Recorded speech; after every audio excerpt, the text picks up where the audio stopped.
கர்த்தரின் நாமத்தில் அனைவருக்கும் ஸ்தோத்திரம். ஐயா தோத்திரங்கய்யா.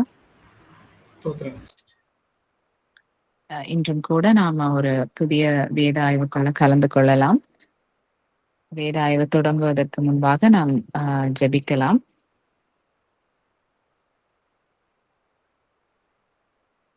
பிரதர் அருளேஷ் ப்ரே பண்றீங்களா?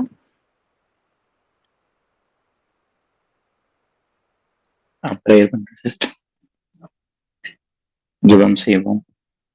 எங்களை நேசித்து ஆசீர்வதித்து வழி நடத்துகிற பரிசுத்தமுள்ள நல்ல ஆண்டவரே அப்பா, இந்த ஆசீர்வதிக்கப்பட்ட இந்த அருமையான அந்த இரவு பொழுதுக்காக நன்றி செலுத்துகிறோம். அன்பின் ஆண்டவரே அப்பா, இந்த நாள் முழுவதும் எங்க கூட இருந்து எங்களை ஆசீர்வதித்து எங்களை பாதுகாத்து நாங்கள் செய்த வேலைகளை எங்களுக்கு ஆண்டவரே அப்பா நீர் எங்களோடு இருந்து ஆண்டவரே எங்கள் பயணங்கள் எல்லாவற்றையும் பாதுகாத்து ஆண்டவரே எங்கள் வேலைகளை எல்லாவற்றையும் நாங்கள் நேர்த்தியாய் முடித்து ஆண்டவரே இந்த இரவு நேரத்துல இந்த வேத ஆய்வுல பங்கு கொள்ள என் தேவன் பாராட்டி நம்முடைய நல்ல கிருபைக்காக நன்றி செலுத்துகிறோம்.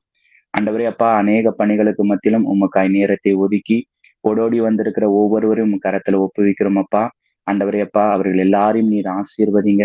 இன்னும் ஆண்டவரே யாரெல்லாம் இதற்கு ஆயத்தமா இருக்கிறார்களோ விரைந்து அவர்களையும் கூட்டி சேருங்கப்பா. ஆண்டவரே விசேஷமாக ஐயாக்காக ஜெபிக்கிறோம். ஆண்டவரே அப்பா, ஐயாவை நீர் ஆசீர்வதிங்க. இன்று நீர் பேச போகிற வார்த்தைக்காக நன்றி செலுத்துகிறோம். ஐயாவை மறைத்து நீர் பேசுங்க. உங்களுடைய வார்த்தை எங்களுக்கு ஆசீர்வாதமாக மாறட்டும். நாங்கள் எதை கற்றுக்கொள்ள விரும்புகிறோமோ அதை நீர் எங்களுக்கு போதிக்கும்படியாய் நாங்கள் ஜெபிக்கிறோம் அப்பா. தொடக்கம் முதல் முடிவு வரட்டும். உங்களுடைய பிரச்சனை எங்களோடு இருக்கட்டும். எந்த ஒரு டெக்னிக்கல் இஷ்யூஸும் இது வராதபடி ஆண்டவரே அப்பா, தொடக்கம் முதல் முடிவு வரட்டும். ஆண்டவரை நீர் இதை ஆண்டவரை ஆசீர்வாதமாக நடத்தி தரும்படியாய் நான் ஜெபிக்கிறோம். ஆண்டவரை ஒப்பு கொடுக்கிறோம், தாழ்த்துக்கிறோம். இயேசுவின் மூலமாய் தகப்பனே, ஆமேன். ஆமேன். Thank you brother. ஐயா, நம்ம பைபிள் ஸ்டடி ஸ்டார்ட் பண்ணலாம்.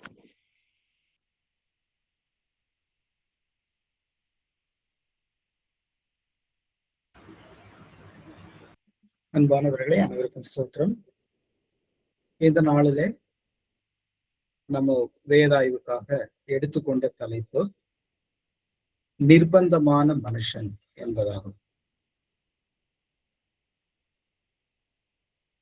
இந்த நிர்பந்தமான மனுஷன் என்கிற தலைப்புக்கு நாம் எடுத்துக்கொண்ட வேத பகுதி ரோமர் 7ஆம் அதிகாரம்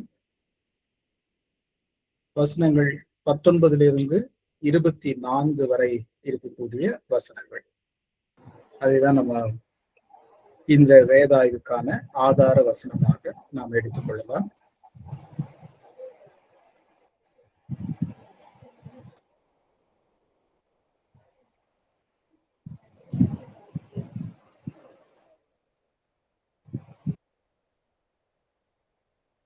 அன்பானவர்களின் நிர்பந்தமான மனுஷன் பவுலின் பரிதவிப்பு.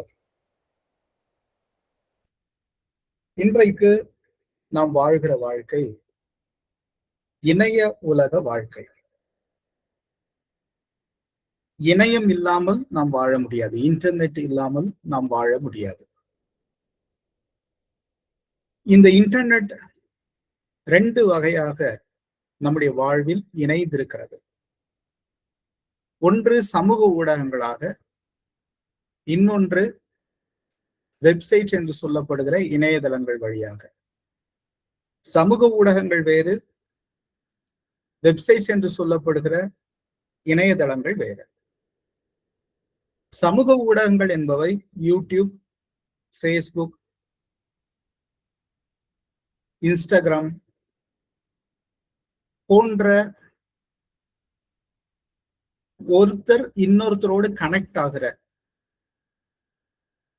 ஒருவரோடு ஒருவர் தொடர்பு கொள்ளுகிற ஊடகங்கள் தான் சமூக ஊடகங்கள், சோசியல் மீடியா. இணையதளங்கள் என்பது ஒருத்தர் தகவல் கொடுப்பாங்க, நாம திருப்பி தகவல் கொடுக்க முடியாது. நம்ம ஒரு கமெண்ட் வேணா போடலாமே தவிர அதுல நம்ம இன்டர்ஃபியர் ஆக முடியாது. நேரடியாக நாம் தொடர்பு கொள்ள முடியாது. ஆனா சமூக ஊடகங்கள் அப்படி இல்லை. நம்ம நேரடியா தொடர்பு கொள்ளலாம். உதாரணத்துக்கு ஃபேஸ்புக்ல ஒருத்தர் ஒரு போட்டோ போடுறாருன்னா நம்ம நேரடியா அதுக்கு பதில் கொடுக்கலாம். ஒரு லைக் போடலாம், ஒரு கமெண்ட் போடலாம். உடனடியா அவர் அதுக்கு பதில் தெரிவிப்பார். ஒருவரோடு ஒருவர் ஒரு சமூகமாக தொடர்பில் இருப்பதுதான் சமூக ஊடகங்கள். அது ஃபேஸ்புக்ல, யூடியூப்ல, வாட்ஸ்அப்ல, இன்ஸ்டாகிராம்ல ரொம்ப ஈஸியா நம்ம ஒருத்தரோடு ஒருத்தர் தொடர்பில் இருக்க முடியும். ஆனால் இன்டர்நெட் என்பது அப்படி அல்ல.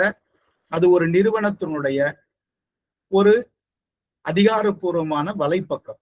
அவங்க ஒரு தகவல் தெரிவிப்பாங்க, அது ஒன்வே கம்யூனிகேஷன். நாம் அந்த தகவலை பெற்றுக்கொள்வோம், அவ்வளவுதான். அந்த தகவலுக்கு நம் கருத்துக்களை வந்து கமெண்ட்ல தெரிவிக்கலாம், அதுக்கு அவங்க பதில் அளிக்கலாம், அளிக்காம போலாம். அதை பற்றி அவங்களுக்கு கவலை இல்லை. சில நேரம் சில இணையதளங்கள்ல நம்ம கமெண்டே பண்ண முடியாது, நம்ம விஷயத்தை மட்டும் தெரிஞ்சுக்கிட்டு அப்படியே வந்துட முடியும், அவ்வளவுதான். இந்த இணைய வலை என்ன செய்கிறது என்றால், இன்றைக்கு மனிதனுடைய நேரத்தை முழுவதுமாக கொன்று வருகிறது. காலம் பொன் போன்றது என்று நம்முடைய முன்னோர்கள் சொல்லிக் கொடுத்திருக்கிறார்கள். நம்முடைய வாழ்க்கையில் மிக முக்கியமானது காலம், நேரம். காலமும் நேரமும் தான் நம்மை செயல்பட வைக்கிறது. டைம் எவ்வளவு ப்ரெஷியஸ்னு நமக்கு தெரியும். ஆனா இந்த இணையதளம் நம்முடைய நேரத்தை கொன்னுடுது. கொஞ்ச நேரம் போன் பார்க்கலாம்னு எடுத்துட்டு பல மணி நேரம் பார்க்க ஆரம்பிச்சிடறோம். ஒரு கணக்கெடுப்பு என்ன சொல்லுகிறது என்றால், இன்றைக்கு மனிதர்கள் குறிப்பாக இந்தியாவில் 7.3 மணி நேரம் இணையதளங்களில் செலவழிக்கிறார்கள் என்று சொல்லுகிறார்கள். 7.8 மணி நேரம் ஒரு தனி நபர். பாருங்க, படிக்க எவ்வளவு நேரம் ஒதுக்குறோம், ஆனா செல்போனுக்கு எவ்வளவு நேரம் ஒதுக்குறோம். நாமே கற்பனை செய்து பார்த்தா நம்ம போன் யூஸ் பண்ற டைம் நம்ம கொஞ்சம் கால்குலேட் பண்ணி பார்த்தா நமக்கே ஆச்சரியமா இருக்கும். அவ்வளவு நேரத்தை இந்த இணைய வலை நம்ம கிட்ட இருந்து பறிச்சுக்குது. இதனால சிந்திக்கும் திறன் போது நம்முடைய வேலைகள் பாதிக்கப்படுது, உடல்நிலை பாதிக்கப்படுது, முழுக்க முழுக்க நம்முடைய நேரத்தை கொன்று குவிக்கிறது இந்த இணைய வலை. இரண்டாவது, இந்த இணைய வலை செய்கிற பெரிய ஆபத்து நம்மை தனிமைப்படுத்துது. ஒரு வீடு, அந்த வீட்டுக்குள்ள ஒரு குடும்பம், அந்த குடும்பத்தில் எத்தனை பேர் வேணா இருக்கலாம், 2 பேர்ல இருந்து 20 பேர் வரைக்கும் இருக்கலாம். ஆனா செல்போன் வந்த பிறகு கூடி அமர்ந்து பேசி மகிழ்கிற நேரம் குறைஞ்சு போச்சு. ஒருத்தர் டிவி முன்னாடி, மற்றவர்கள் செல்போன் முன்னாடி உட்கார்ந்துக்கிட்டு அதுலயே நேரத்தை வீணாக்குகிற ஒரு சூழல் வந்துருச்சு. தனிமை இன்னைக்கு வாழ்வாக மாறிடுச்சு. வேற எங்க நம்ம சுற்றி பார்த்தாலும் மனிதர்கள் தனிமையானவர்களா மாறிட்டாங்க. ஒருத்தர் ஒரு செல்போனை வச்சுக்கிட்டு அவங்கவுங்க வேலையை அவங்க பார்த்துக்கிட்டு இருக்கிறாங்களே தவிர மற்றவர்களோடு தொடர்புல இல்லை. இந்த தனிமை எவ்வளவு பெரிய ஆபத்தை ஏற்படுத்துகிறது என்றால், இன்னைக்கு ஒருத்தர் இன்னொருத்தரோட பேச தெரியாமே போயிடுது. கம்யூனிகேஷன் பெருசா பாதிக்கப்படுது. ஒரு இடத்துல போய் ஒருத்தர்கிட்ட எப்படி பேச ஆரம்பிக்கிறதுன்னு தெரியல. தனிமையே வாழ்க்கையாக மாறிக்கொண்டு வருகிறது. இன்னொரு பாதிப்பு ஆவிக்குரிய வாழ்க்கை. ஆவிக்குரிய வாழ்க்கை கடுமையா பாதிக்கப்பட்டிருக்குது. ஸ்பிரிச்சுவல் லைஃப் வந்து ரொம்ப கடுமையா பாதிக்கப்படுது. இல்ல நான் செல்போன்ல பிரேயர் தான் பண்றேன், செல்போன்ல நான் பிரசங்கம் கேட்கிறேன், செல்போன்ல நான் நிறைய கடவுளுடைய வார்த்தைகளை கற்றுக்கொள்கிறேன் என்ன சொல்லலாம் நம்ம. அதுவும் நடக்குது, அதுல உண்மை இல்லாம இல்ல. ஆனால் சிக்கல் என்னவென்றால், கிடைக்கிற தகவல்கள் அல்லது நாம் கேட்கிற இறை வார்த்தைகள் சரியானதுதானா, அந்த சிக்கல் இருக்குது. இன்டர்நெட்ல நிறைய அருளுரைகள் ஜனங்களை தவறான பாதைக்கு வழி நடத்துது. சரியாக சொல்ல வேண்டுமானால் சரியான பாதைக்கு ஜனங்களை வழி நடத்தல. கடவுளுடைய வார்த்தையுடைய அடிப்படை நோக்கம் என்ன? ஆதியாகமத்திலிருந்து வெளிப்படுத்தின விசேஷம் வரைக்கும் இருக்கக்கூடிய இந்த முழு புத்தகத்தோட அடிப்படை நோக்கம் என்ன? யாராவது சொல்லுங்க. என்ன பைபிளோட பர்பஸ் என்ன? எதுக்காக கடவுள் வேதாகமத்தை நம்ம கரங்கள்ல கொடுத்திருக்கிறார்?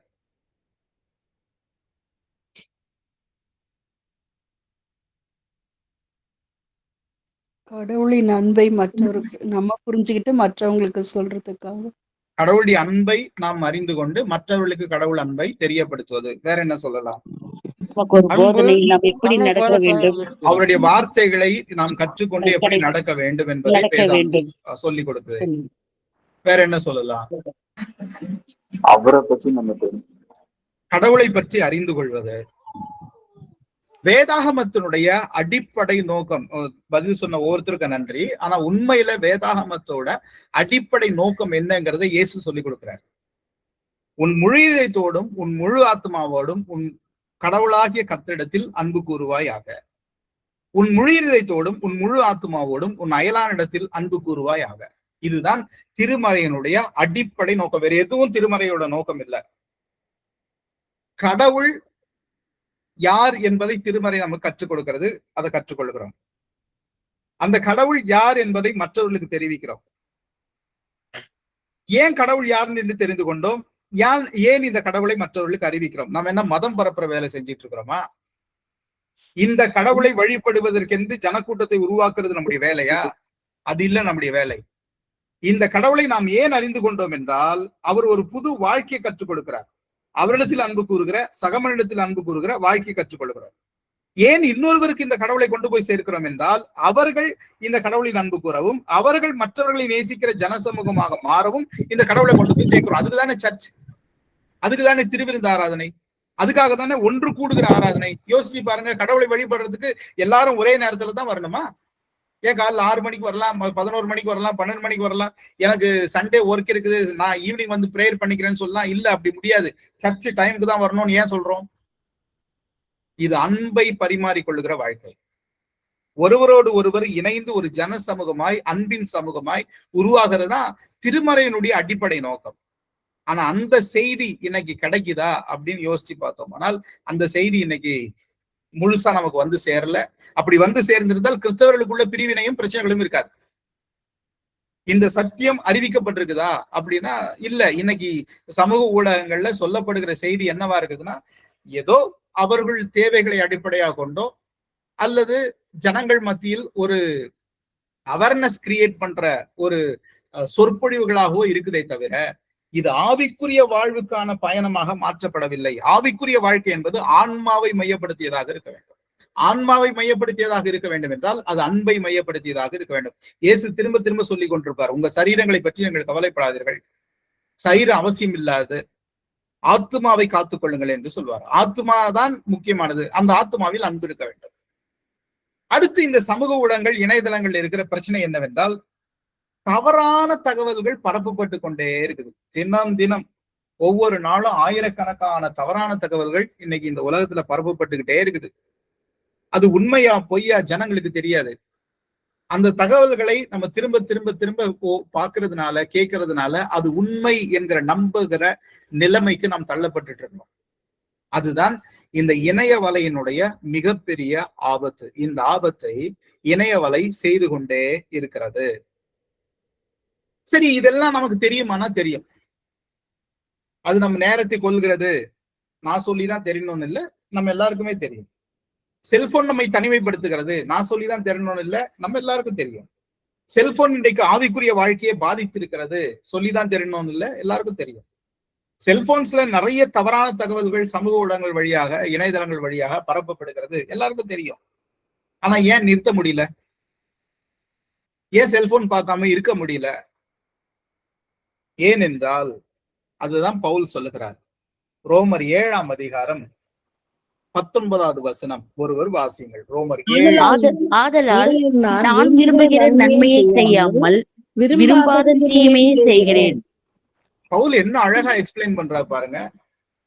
உங்களை என்னையும் அவர் சொல்லல, அவரையே அவர் சொல்லிக்கிறாரு. நான் விரும்புறது ஒண்ணு, செய்யறது ஒண்ணு. நான் ஒண்ணு விரும்புறேன், அதை செய்ய மாட்டேங்கிறேன். நான் விரும்பாத ஒன்னதான் திரும்ப திரும்ப செஞ்சுக்கிட்டே இருக்கிறேங்கிறாரு. கீழே இந்த மனநலம், இன்னைக்கு இந்த சமூக ஊடகங்கள், இணைய வலைகள் வந்த பிறகு மனுஷனுடைய மனநிலையில மிகப்பெரிய மாற்றம் ஏற்பட்டிருக்குது. இன்னைக்கு மனிதனுடைய சிந்தனை தீர்மானிக்கிறது இல்ல, சமூக ஊடகங்கள் தான் தீர்மானிக்குது நம்முடைய வாழ்க்கைய. இப்போ நடந்து முடிந்திருக்கிற தேர்தலை தீர்மானித்தது நம்முடைய சுய சிந்தனையா, சமூக ஊடகங்களா, இணைய வலைதளங்களா? யாருடைய ஆதிக்கம் அதிகமா இருந்துச்சு? மனுஷன் சிந்தித்து செயல்பட்டானா அல்லது இணையதளங்களின் தாக்கம் இருந்ததா என்றால், இணையதளங்களின் தாக்கம் என்பதை மறுக்கவே முடியாது. அது இந்திய அரசாங்கமாக இருந்தாலும் சரி, பிஜேபி எப்படி ஆட்சிக்கு வருகிறது என்றால், அவர்கள் பயன்படுத்துகிற இணைய வழி, சமூக ஊடகங்கள் வழியாக அவர்கள் தெரிவிக்கிற தகவல்கள், இதன் வழியா தான் மக்களுடைய வாக்குகளை அவங்க சம்பாதிக்கிறாங்க. எனவே இன்றைக்கு நம்முடைய வாழ்க்கையா தான் தீர்மானிக்குது. மனித அறிவு குறைஞ்சு போச்சு, சுய சிந்தனை குறைஞ்சு போச்சு. சோசியல் மீடியால என்ன வருதோ அதுதான் உண்மை. இது எவ்வளவு பெரிய மனநிலை பாதிப்பு. இன்னைக்கு வாலிபர்கள் மத்தியில எது உண்மைங்கிறாங்க? பெட்ரோல் சொல்றத உண்மைங்கிறாங்களா, சோசியல் மீடியா சொல்றத உண்மைங்கிறாங்களா? ஆசிரியர்கள் சொல்வதில அவங்க கவனம் போதா, சோசியல் மீடியா பக்கம் அவர்கள் கவனம் போதா? அப்போ இது எல்லாமே நம்முடைய பிரச்சனை தான். செல்போன்ல எந்த பிரச்சனையும் இல்ல, அது தூக்கி ஆஃப் பண்ணி போட்டுட்டோம்னா எந்த ப்ராப்ளம் கிடையாது. ஆனா அப்படி போட என்னால முடியாது, நம்மால முடியாது. ஏன் முடியாது என்றால், இந்த மனிதனுடைய இயல்பு இருக்குது, அந்த இயல்புல பாவம் இருக்குது. ஆதாம் ஏவாள் என்னைக்கு பாவத்தில் விழுந்தார்களோ அன்னையிலிருந்து இந்த சுபாவம் வந்துருச்சு. பழத்தை சாப்பிடக்கூடாதுன்னு 2 பேருக்கும் தெரியும், சாப்பிடுறது தப்புன்னு 2 பேருக்கும் தெரியும், ஆனா செஞ்சுட்டாங்க. அதே பிரச்சனை தான் இன்னைக்கும் நமக்குள்ள ஓடிக்கிட்டே இருக்குது. இது தப்புன்னு நமக்கு தெரியும், ஆனா செய்யாமல் இருக்க முடியாது. அதில் போய் அந்த வலைகளில் நாம் சிக்கிக் கொள்றோம். அதே போல இன்னொரு பக்கம் இன்னைக்கு இந்த உலகத்தினுடைய மிகப்பெரிய மோசமான போக்கு மது, போதைப் பொருட்கள். மது குடிப்பது தவறு என்பது எல்லா மனுஷனுக்கும் தெரியும். ஆனா யார் அதை கடைபிடிக்கிறாங்க? அதுவும் போதைப் பொருட்கள் என்று சொல்லும் போது இன்னைக்கு புதிய புதிய போதை வஸ்துக்கள் இன்னைக்கு இளைஞர்கள் மத்தியில மிக மோசமா பரவி கிடக்குது. செய்தித்தாள்கள்ல, நியூஸ்ல நம்ம பாக்குறோம். கொஞ்ச நாளைக்கு முன்னாடி ஒரு வாலிபர் தம் வீட்டுல ஒரு அந்த போதை செடியை வளர்த்திருக்கிறார், கஞ்சா செடி வளர்த்திருக்கிறார். டிவில வருது நியூஸ். இளைஞர்கள் எங்க போயிட்டு இருக்கிறாங்க? அது தவறுன்னு தெரிஞ்சு ஏன் செஞ்சுக்கிட்டே இருக்கிறாங்க? இன்னைக்கு இந்த சோசியல் மீடியாவும் இணையதள உலகமும் இதையெல்லாம் நியாயப்படுத்திட்டு இருக்குது. சினிமா எடுத்துக்கோங்க, சோசியல் மீடியா எடுத்துக்கோங்க, இதெல்லாம் தப்புன்னு சொல்லல. இதை ஒரு வாழ்க்கையா, வாழ்வியலா மாற்றிக்கிட்டே இருக்கிறாங்க. இப்போ ஏற்கனவே ஒரு பக்கம் என்னுடைய செல்ஃப் பெரிய பிரச்சனையா இருக்குது, நல்லதை செய்யாமல் தீமையை செய்யவே விரும்புது. இன்னொரு பக்கம் இந்த உலகம் என்ன செய்யுதுன்னா, அது தீமையே இல்லைன்னு சொல்லி கொடுத்துக்கிட்டே இருக்குது. அது தீமையே இல்லை, அது ரைட்டு தான், அது ஒண்ணும் தப்பு கிடையாதுன்னு சொல்லி கொடுத்துட்டு இருக்குது. இதனால எத்தனை இளைஞர்களுடைய வாழ்க்கை இன்னைக்கு சீர்கேட்டுக்கிட்டு இருக்குது. வாலிப பிள்ளைகள் அப்படி சிக்கி சீரழிஞ்சுக்கிட்டு இருக்கிறாங்க. ஆன்லைன் சூதாட்டங்கள். எனக்கு ஆன்லைன் தான் மனிதனுடைய பணத்தை கொள்ளையடிக்கிற ஊடகம். முன்னெல்லாம் பேங்கை கொள்ளையடிச்சாங்க, வீடுகளை கதவுகளை உடைச்சு கொள்ளையடிச்சாங்க. இப்ப அதெல்லாம் தேவையில்லை, ஒருத்தருடைய செல்போனுக்குள்ள நுழைந்து கொள்ளையடிச்சிட்டு போயிடுறாங்க, அதுவும் லீகலா. அதுதான் ஆன்லைன் சூதாட்டங்கள். இன்னைக்கு ஆன்லைன் சூதாட்டங்கள் அரசாங்க அனுமதியோடு விளம்பரப்படுத்தப்படுது. கிரிக்கெட் வரும்போதெல்லாம் அது கிரிக்கெட் பெட்டிங் கேமும் ஒரு செல்போன்ல ஒரு ஆப்ல வருது. அதை வச்சுக்கிட்டு இளைஞர்கள் பெட் பண்ணிட்டு இருக்கிறாங்க. மேட்ச் பாக்குறானா இல்லையோ அந்த பெட்டிங் நடந்துகிட்டே இருக்குது. ஆன்லைன் சூதாட்டங்கள். இன்னொரு பக்கம் ஆபாச படங்கள் இன்னைக்கு மனிதனுடைய வாழ்க்கையே புரட்டி போட்டிருக்குது. கடவுளுடைய வார்த்தையோ சமூக கலாச்சார பண்பாடுகளோ இன்னைக்கு பின்பற்றப்படல. இதெல்லாம் தப்பா? தப்பு. தெரியுமா? தெரியும். ஏன் செய்கிறோம்? அங்கதான் சிக்கல் இருக்குது. ஒரு புறம் என்னுடைய சுயம், இன்னொரு புறம் இந்த சமூகம். ஒரு புறம் என்னுடைய சுயம் இதை மீற முடியாம தவிச்சுக்கிட்டே இருக்குது. இதுக்கு ஆதரவா இந்த சமூக ஊடகங்களும் இணையதளங்களும் என்ன சொல்லுதுன்னா, அது ஒண்ணும் தப்பு இல்லைன்னு சொல்லுது. அது ஒண்ணும் தப்பு இல்லை. நீங்க பாருங்க, மனிதனுடைய இந்த வாழ்க்கை, இதில் சொல்லப்பட்டிருக்கிற இந்த வாழ்க்கை கேடுன்னு பைபிள் சொல்லுது. கேடுன்னு பைபிள் சொல்லுது. இது எல்லாம் செய்யக்கூடாதுன்னு வேதாகம் கடுமையா எச்சரிக்குது. ஆனா உலகம் என்ன சொல்லுது? இதுல எது தப்புன்னு சொல்லுது? சமீப காலத்துல வந்த நீதிமன்ற உத்தரவுகள் எல்லாம் நம்ம கேள்விப்பட்டிருப்போம். எக்ஸ்ட்ரா மேரிட்டல் அஃபேர் எல்லாம் இனி குற்றம் ஆகாதுன்னு சொல்லிடுச்சு. அதெல்லாம் குற்றம் இல்லை, அது அவரவருடைய தனிப்பட்ட விருப்பம் தான். இனிமே அதுக்காக வழக்கு போடுறதோ தண்டனை பெறுறதோ அதெல்லாம் சாத்தியம் இல்லை. திருமண ஒழுக்கத்தை மீறிய உறவை அது அவரவர் தனிப்பட்ட விருப்பம்னு சொல்லுது நீதிமன்றம். என்ன செய்யலாம்? திருமறை சொல்லல. வாழ்க்கை அதை நோக்கி ஓடிட்டே இருக்குது. அதே போல நம்ம திரும்பி இங்கே பார்க்கும்போது மனுஷனுடைய கோபம் என்பது எவ்வளவு பெரிய ஆபத்துக்களை விளைவிக்குதுன்னு நமக்கு தெரியும்.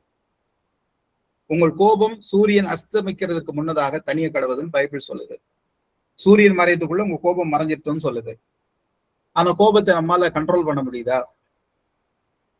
இன்னைக்கு கோபம் மனிதனுடைய மிக மோசமான குணத்தில் அடிப்படை குணமா மாறி வருது. கோபப்படாதவங்களே இன்னைக்கு இல்ல. குடும்பங்களை கோபம் குலைக்குது. எதுக்கு எடுத்தாலும் சண்டை, பொறுமை கிடையாது, அமைதி கிடையாது. எதுக்கு எடுத்தாலும் சண்டை, எதுக்கு எடுத்தாலும் கோபம், எதுக்கு எடுத்தாலும் வைராக்கியம். இதனால பொருட்களை தூக்கி உடைக்கிறவங்க இருக்கிறாங்க, உறவுகளை முறிச்சிக்கிறவங்க இருக்கிறாங்க, பல நாட்கள் அமைதிக்கு திரும்புறவங்க இருக்கிறாங்க. ஆனா இதுக்கெல்லாம் காரணமா இருக்கிற கோபத்தை கண்ட்ரோல் பண்ண முடியல. அடக்க முடியாத ஒரு கோபம் இன்னைக்கு இருக்குது. அந்த கோபம் ஏன் அப்படின்னா, இன்னைக்கு ஒரு அவசர உலகத்துக்கு வந்துட்டோம். இப்போ நீங்க செல்போன் எடுத்தா எல்லாம் நொடியில கிடைக்குது, ஒரு செகண்ட்ல எல்லாம் கிடைக்குது. இப்ப மனுஷன் என்ன நினைக்கிறான்னா, எல்லாமே அதே போல வேகமா கிடைக்கணும்னு நினைக்கிறான். லேட் ஆனா கோபம் வருது. வீட்டுக்குள்ள உணவுக்காக, தேவைகளுக்காக தாமதமான கோபம் வருது. கடவுள் கூட போய் சண்டை போடுறாங்க, மனிதர்கள் கூட போய் சண்டை போடுறாங்க. எனக்கு லேட் ஆகுது, எனக்கு ஏன் தாமதம், கோபம் வந்துருது. பொறுமை மீறின மனிதர்களாக இன்னைக்கு மாறிக்கிட்டே இருக்கிறோம். இன்னொரு பக்கம் இந்த கோபம் என்ன செய்யுதுன்னா, வார்த்தைகளை, செயல்களை வன்முறையாக்குது. கெட்ட வார்த்தைகள் பிறக்குது, பேசக்கூடாத வார்த்தைகள் பேசிடுறோம். செயல்கள் எத்தையாவது தூக்கி போட்டு உடைக்கிறது அல்லது அடிக்கிறது, காயப்படுத்துறது. வார்த்தைகளாலும் செயல்களாலும் வன்முறை வந்தது. வீட்டுக்குள்ள வன்முறை நடக்குது. நான் வீதிகள்ல சொல்ல, தேசத்துக்குள்ள சொல்ல, இந்த வன்முறை வீட்டுக்குள்ள நடக்குது. அதுக்கு காரணம் கோபம். தப்புன்னு தெரியுமா? தெரியும். கண்ட்ரோல் பண்ண முடியுமா? முடியாது. ஏன் முடியாது? அதான் பவுல் சொல்லுகிறார். ஒரு பக்கம் என்னுடைய சுயம் எனக்கு ஆபத்து கொடுத்துக்கிட்டே இருக்குது, இன்னொரு பக்கம் இந்த உலகம் அதை நியாயப்படுத்திக்கிட்டே இருக்குது. இன்னொரு மிகப்பெரிய ஆபத்து இன்னைய உலகத்துல என்ன நடந்து கொண்டிருக்கிறது என்றால், நம்முடைய ஸ்பிரிச்சுவல் லைஃப் ரொம்ப பின்வாங்கி போய்கிட்டே இருக்குது. ஆவிக்குரிய வாழ்க்கை மிக மோசமாக இன்னைக்கு மனுஷர்களுக்கு மாறிக்கொண்டிருக்குது. ஆராதனைக்கு வர்றது, கடவுளிய வார்த்தையை கேட்கறது, சண்டே ஸ்கூல் அட்டென்ட் பண்றது, மாதர் சங்கம் வர்றது, வாலிபர் சங்கம் வர்றது, எல்லாம் கடுமையா குறைஞ்சு போச்சு. அதுல ஆர்வமே இன்னைக்கு மக்கள் மத்தியில இல்ல. ஸ்பிரிச்சுவல் லைஃப் ரொம்ப மோசமா போய்கிட்டே இருக்குது.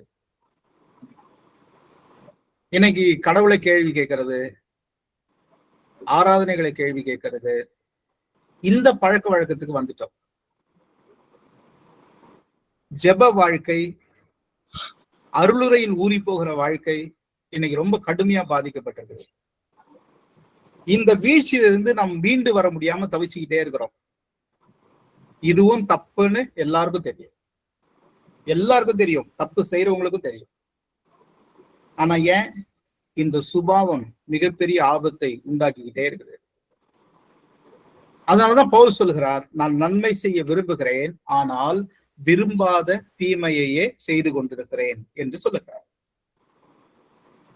அப்படியே பவுல் ஒரு வேதனையை வெளிப்படுத்துகிறார்.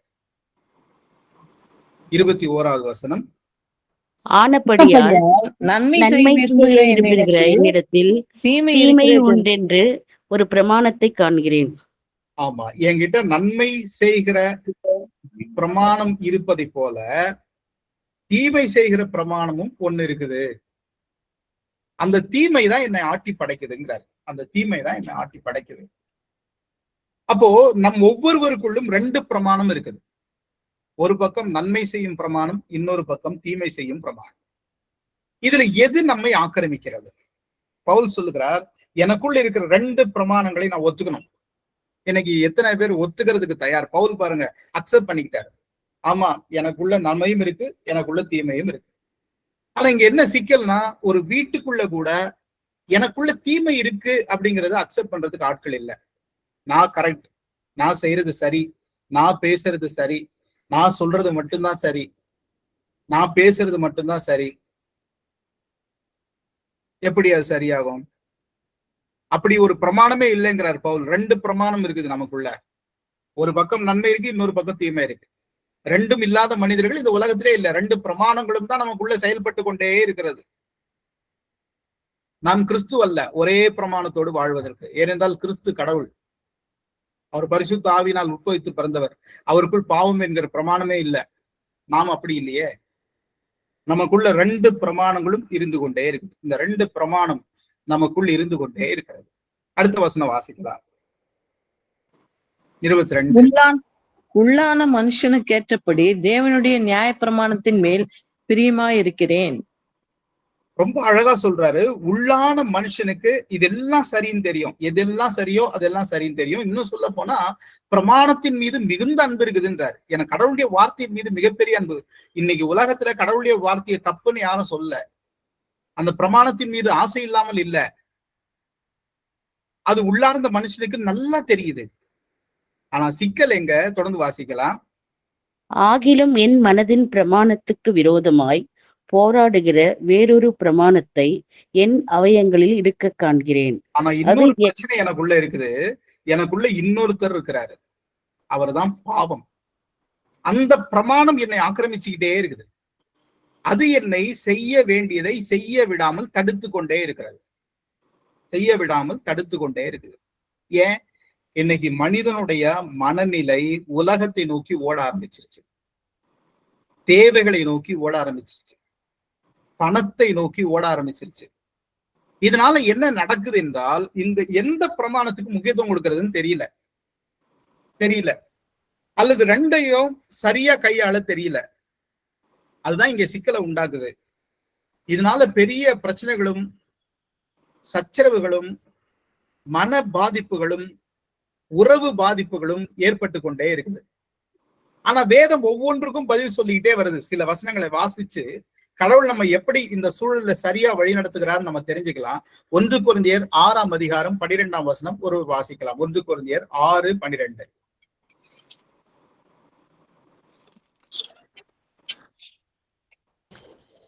எல்லாவற்றையும் அனுபவிக்க எனக்கு அதிகாரம் உண்டு, ஆகிலும் எல்லாம் தகுதியாயிராது. எல்லாவற்றையும் அனுபவிக்க எனக்கு அதிகாரம் உண்டு, ஆகிலும் நான் ஒன்றிற்கும் அடிமைப்பட மாட்டேன். முதல்ல தெரிந்து கொள்ள வேண்டியது என்ன சொல்றாருன்னா, நான் எதற்கும் அடிமைப்படக்கூடாது. செல்போன் இருக்குது, அதுல இருக்கிற இன்டர்நெட் இருக்குது, சோசியல் மீடியா இருக்குது. எது தகுதியோ அதை மட்டும் தான் நான் செய்யணும். அது என்னை அடிமைப்படுத்தக்கூடாது. நான் அதை பயன்படுத்திக் கொள்ள வேண்டும். பயன்படுத்திக் கொள்வதற்கு ஏராளமான பொக்கிஷம் அதுல இருக்குது. அதை பயன்படுத்திக் கொள்வதில் தான் நான் கவனமா இருக்கணுமே தவிர, அது என்னை ஆக்கிரமிப்பதற்கு, அது என்னை அடிமைப்படுத்துவதற்கு நான் இடம் கொடுக்க கூடாது. எனக்குள்ள கோபம் இருக்குது, அந்த கோபம் என்னை அடிமைப்படுத்தாமல் அந்த கோபத்தை நான் கட்டுப்படுத்தணும். அது எங்க தேவையோ அங்கதான் பயன்படுத்தணும், தேவையில்லாத இடங்கள்ல பயன்படுத்தக்கூடாது. எனவே எதற்கும் நான் அடிமைப்பட்டு விடக்கூடாது. என்னால அது இல்லாம இருக்க முடியலன்னு சொல்லக்கூடாது. எபேசியர் 5:18 வாசிக்கலாம். எபேசியர் 5:18.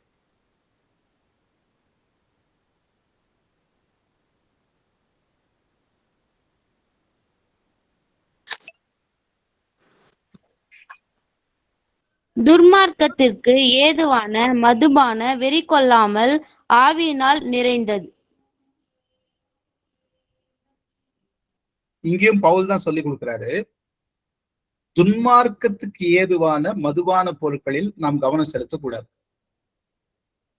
நாம் ஆவியில் நிரப்பப்பட்டவர்களா இருக்கணும், மதுபானத்தால் நிரப்பப்பட்டவர்களா அல்ல. இன்னைக்கு இந்த போதை வஸ்துக்கள் இளைஞருடைய வாழ்க்கை மட்டுமல்ல, ஒட்டுமொத்த மனுக்குலத்தினுடைய வாழ்க்கையை சீரழிச்சுக்கிட்டு இருக்கு.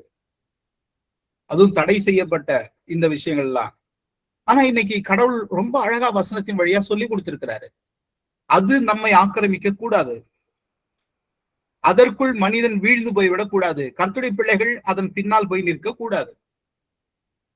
அதே போல எந்த விதமான போதை வஸ்துக்களாக இருந்தாலும் அதை கடவுள் வெறுக்கிறார், அதை கர்த்தர் அனுமதிப்பது இல்லை. அது எவ்வளவு பெரிய மனித வாழ்க்கை சீரழிவுக்கு கொண்டு போயிருக்குன்னு வேதத்துல எத்தனையோ உதாரணங்கள் இருக்குது. நோவா என்கிற அற்புதமான மனுஷன், நீதிமான், ஜனங்களை மீட்டவன், ஆனா பேழையிலிருந்து இறங்கி வந்த பிறகு திராட்சை ரசத்தை விளைய செய்து அதை மதுவாக்கி குடிச்சிட்டாரு. அவருடைய சந்ததியில் ஒரு பிள்ளை சபிக்கப்பட்ட சந்ததியாக மாறுவதற்கு அவருடைய மதுபான வெறி காரணமாக அமைந்து விட்டது. ஒரு நாள், ஒரே ஒரு நாள் தன் வாழ்வில் செய்த அந்த கடவுளுடைய வார்த்தையை மீறின பாவம் அவருடைய சந்ததியில் ஒன்றை பாதிக்க வைத்தது. மத்தேயு 5ஆம் அதிகாரம் 28வது வசனம்.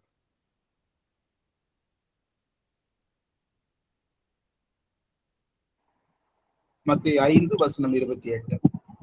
நான் உங்களுக்கு சொல்கிறேன், இச்சைகளோடு பார்க்கிற எவனும் தன் இருதயத்தில் அவளோடு விபச்சாரம் செய்தாயிற்று. இந்த இன்றைய உலகத்தினுடைய இந்த ஒழுக்க மீறல் பாவம், ஆபாச திரைப்படங்கள் அல்லது செல்போன்ல பரவுகிற இந்த காரியங்கள், அல்லது இன்றைக்கு வாழ்க்கை முறையாக ஏற்றுக்கொள்ளப்பட்ட இந்த புதிய வாழ்க்கை முறை, இதெல்லாம் சரின்னு இயேசு சொல்லல. இயேசு சொல்லல. தனி மனித ஒழுக்கத்தை கடைபிடிக்க வேண்டும் தான் இயேசு சொல்லுகிறார். இயேசு, கடவுள், திருமறை மிக தெளிவா நம்ம வழிநடத்தி கொண்டே வருது. 1 தீமோத்தேயு 6ஆம் அதிகாரம் 10ஆம் வசனம். 1 தீமோத்தேயு 6 வசனம் 10.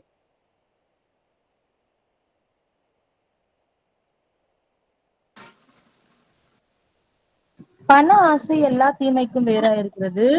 சிலர் அதை இச்சித்து விசுவாசத்தை விட்டு வழுவி அநேக வேதனைகளாலே தங்களை உருவ குத்தி கொண்டிருக்கிறார்கள். இந்த ஆன்லைன் சூதாட்டங்கள், கேம்பிளிங், அது எதனால அதுக்குள்ள போயிடுறாங்க மனுஷங்கன்னா, அதுல ஒரு ஈஸி மணி கிடைக்குதுன்னு நினைக்கிறாங்க. பொதுவா இந்த உலகத்தில் பணம் ஈஸியா கிடைக்காது. அப்படி கிடைக்கிறது என்றால் அங்க ஆபத்து இருக்கிறது என்று அர்த்தம். அது எங்கேயா இருந்தாலும் சரி, ரொம்ப ஈஸியா ஒரு இடத்துல பணம் கிடைக்கிறது என்றால் அந்த இடத்துல ஆபத்து இருக்கிறது என்று அர்த்தம். அது பெரிய ஆபத்துல நம்மை சிக்க வைக்க போகிறது என்று அர்த்தம். அது பண ஆசையினால்தான் உண்டாயிடுது.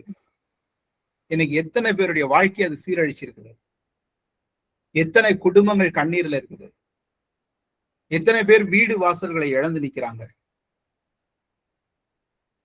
ஈஸி மணி வேணும்னா ஒரே ஒரு வழி இருக்குது, அது ஆண்டவர்கிட்ட போய் கேட்கறது, முழங்கால் படிட்டு ஜெபிக்கிறது. அதான் உண்மையில் சரியான இலகுவான வழி. வேற எந்த வழியும் இலகுவான வழி இல்லை. அது ஆபத்துல கொண்டு போய் விட்டுறது, பெரிய சிக்கல்கள்ல கொண்டு போய் விட்டுறது. எனவே இந்த பணம் சார்ந்த ஆசைகள், இச்சைகள் மனுஷனை தூண்டி அவனிடத்திலிருந்து பணத்தை திருடி கொள்ளுகிறவர்கள் நம்மை சுற்றி இருந்துகிட்டே இருக்கிறாங்க. நாம கவனமாக இருக்க வேண்டும். அதற்கு நம்முடைய மனசு சில நேரம் போயிட்டே தான் இருக்கும். பவுல் சொல்ற மாதிரி அதை நம்ம கண்ட்ரோல் பண்ண முடியாது. அந்த இன்னொரு மனுஷன் ஏன் அதை செஞ்சு பார்த்தாதான் என்ன அப்படின்னு தோணும், ஆனா கண்ட்ரோல் பண்ணிக்கணும். நீதிமொழிகள் 6:6 வாசிக்கலாம். நீதிமொழிகள் 6:6.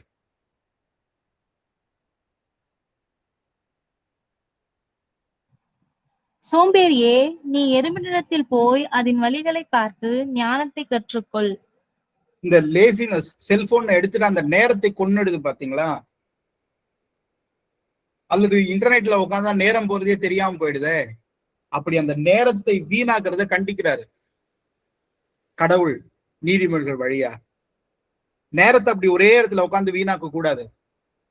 7 மணி நேரத்தை இந்தியாவில ஒவ்வொருத்தரும் நம்ம வீணாக்கிட்டு இருக்கிறோம்னா நம்ம எப்படி சாதனைகள் செய்ய முடியும்? வெளிநாடுகள்ல நடக்கிற அதிசயங்களை கண்டு ஆச்சரியப்பட்டு வாய் திறந்து பார்த்துக்கிட்டு இருக்கிறோம். ஏன்னா அவன் வேலை செஞ்சுட்டு இருக்கிறான், நாம நேரத்தை வீணாக்கிக்கிட்டு இருக்கிறோம். படிக்கிற பிள்ளைகள் நேரத்தை வீணாக்குது, வேலையில நேரம் வீணாயிட்டு இருக்குது. கர்த்தருடைய பிள்ளைகள் நேரத்தை வீணாக்கிடுறோம். ஊழியக்காரர்கள் கர்த்தருடைய திருப்பணியின் நடுவுல இந்த இணையதளங்கள்ல நேரம் வீணாகிட்டு இருக்குது. இதை நேரத்தை வீணாக்குகிறதுக்கு பயன்படுத்தவே கூடாது. நேரத்தை வீணாக்கினால் கடவுளுக்கு கோபம் வருது. நீதிமொழிகள் வழியா நம்மை கடிந்து கொள்ளுகிறார். அதை நம்ம ஞாபகம் வச்சுக்கணும். எபேசியர் 4:26.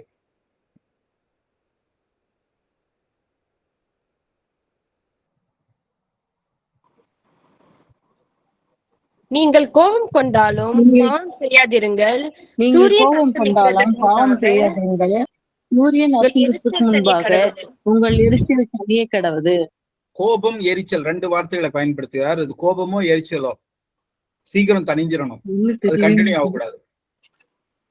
கண்டினியூ ஆகவே கூடாது. கண்டினியூ ஆகிறது நம்ம யோசிச்சு பார்க்கலாம். நம்ம பிறந்திருக்கிறது ஒரு முறை, வாழ போறது 70-80 வருஷங்கள். இந்த கோபத்தை வச்சுக்கிட்டு என்னத்தை சாட்சி நம்ம இந்த உலகத்துல முடிக்க போறோம்? அதனால எந்த பயனும் இல்லை.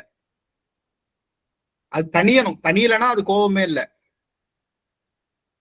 ஏனென்றால் கோபம் பாவத்தை உண்டாக்குது, கடவுளுடைய வார்த்தையை மீற வைக்குது, அன்பை நம்ம கிட்ட இருந்து பறிச்சிருது.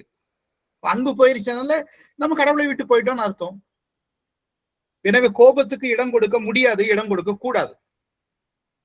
அது செல்ஃப், அது சுயம். அதை மீறதுக்கு நம்ம முயற்சி செஞ்சுக்கிட்டே இருக்கணும். அந்த சுய பிரமாணத்திலிருந்து விடுதலை ஆவதற்கு முயற்சி செஞ்சுக்கிட்டே இருக்கணும். ஏன் இந்த கோபம் தவறான வார்த்தைகளை பிரயோகிக்க வைக்குதே? எபேசியர் 4:29 வாசிக்கலாம். எபேசியர் 4:29. கெட்ட வார்த்தை ஒன்றும் உங்கள் வாயிலிருந்து புறப்பட வேண்டாம். பக்தி விருத்திக்கு ஏதுவான பக்தி விருத்திக்கு ஏதுவான நல்ல வார்த்தை உண்டானால் அதையே கேட்கிறவர்களுக்கு பிரயோஜனம் உண்டாகும்படி பேசுங்கள். இந்த கோபம் தான் மோசமான வார்த்தைகள் உண்டாகிறது. அந்த வார்த்தைகள்னால என்ன பயன்? அதையே அன்பா பேசினா பக்தி விருத்தி உண்டாக்குது, நல்ல உறவை உண்டாக்குது. அந்த வார்த்தைகளை பேசினாங்க. கோபம் உறவுகளை கெடுத்து போடுது. நல்ல மனிதர்களை கூட கோபம் தவறா ப்ரொஜெக்ட் பண்ணிடும். நம்ம ஒரு நாள் பட்ட கோபம் நம்முடைய கேரக்டரையே தப்பா ப்ரொஜெக்ட் பண்ணிடும். ஓ, இவர் இப்படிப்பட்டவர் தான் அப்படின்ற மனநிலைக்கு வந்துருவாங்க மற்றவங்க. நம்முடைய உண்மையான குணம் வெளியே தெரியாமையே போயிடும். அதனாலதான் அதை கண்ட்ரோல் பண்ணிக்க சொல்றாரு கர்த்தர். 1 தெசலோனிக்கர் 5ஆம் அதிகாரம் 17ஆம் வசனம்.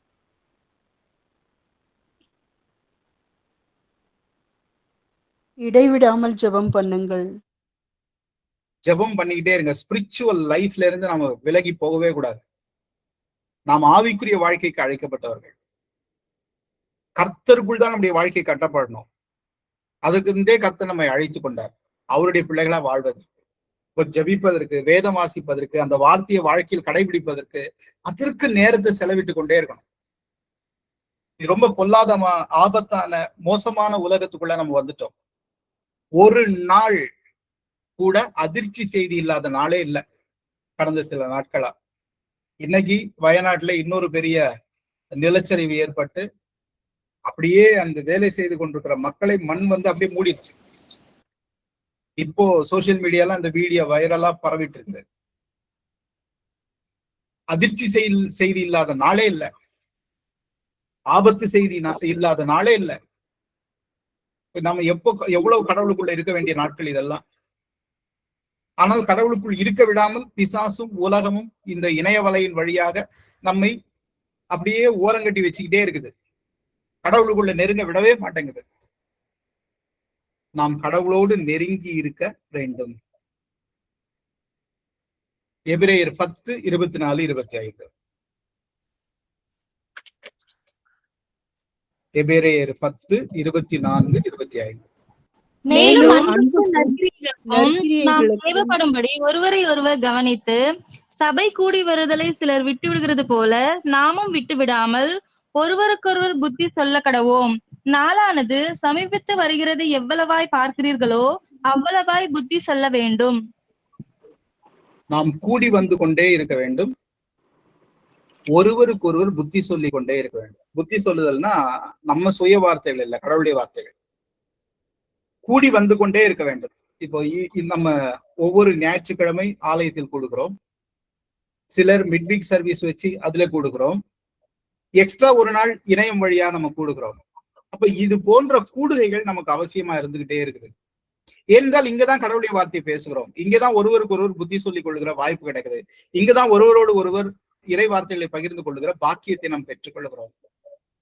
இது எல்லாம் நம்ம கடைபிடிக்க தொடங்கும் போதுதான் இந்த மோசமான மனுஷன்கிட்ட இருந்து நாம தப்பிக்க முடியும். எந்த மோசமான மனுஷன்கிட்ட? நான் என்கிற மோசமான மனுஷன்கிட்ட. எனக்குள் இருக்கிற மோசமான மனுஷன்கிட்ட இருந்து நான் தப்பிக்க முடியும். பைபிளோட மிக முக்கியமான வேலை என்னை என்னிடத்திலிருந்து காப்பாற்றுவது. என்னை என்கிட்ட இருந்து காப்பாத்துறது தான் பைபிளோட வேலை. மற்றவங்க கிட்ட இருந்து காப்பாத்திக்கிறதெல்லாம் ரொம்ப சுலபம். என்னை என்கிட்ட இருந்து காப்பாத்துறது தான் பெரிய சிரமம். நான் சிக்கி இருக்கிறது முதல்ல எனக்குள்ளதான். அதான் பவுல் சொல்லுகிறார். 29வது வசனத்துல வாசிக்கலாம். ரோமர் 7 29 இல்லைங்களா இது? 27 27 இல்லைங்க, 24 வாசிக்கிற 24 சார்.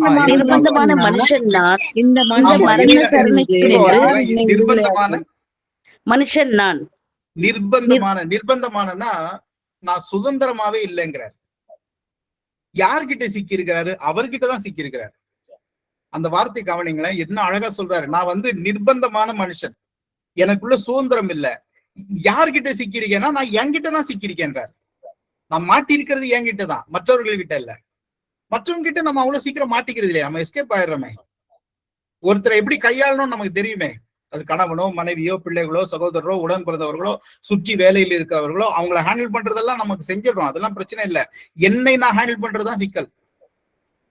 அதனாலதான் அந்த வார்த்தையை பயன்படுத்துகிறார், நான் நிர்பந்தமான மனுஷன். அப்புறம் இந்த மரண சரீரத்தினின்று யார் என்னை விடுதலையாக்குவார்? இது ஒரு மரண சரீரம். என்னை இது எங்க இழுத்துட்டு போகும்னா பாவத்துக்கு தான் இழுத்துட்டு போகும், நரகத்துக்கு தான் இழுத்துட்டு போகும். இங்க இருந்து நான் விடுதலையாகிறது தான் எனக்கு மிக முக்கியம். யார் என்னை விடுதலையாக்குவார்னா தொடர்ந்து அடுத்தடுத்த அதிகாரங்கள்ல அவர் அதை பத்தி தான் பேச ஆரம்பிப்பார். அவர் தான் இயேசு. இயேசுவிடத்தில் வரும்போது அவருடைய வார்த்தைகள் வழியாக அவர் நம்மை விடுதலையாக்குவார். மத்தேயு 11:28 நம்ம ஞாயிற்றுக்கிழமை கேட்டிருப்போம், வாசிக்கலாம். மத்தேயு 11:28.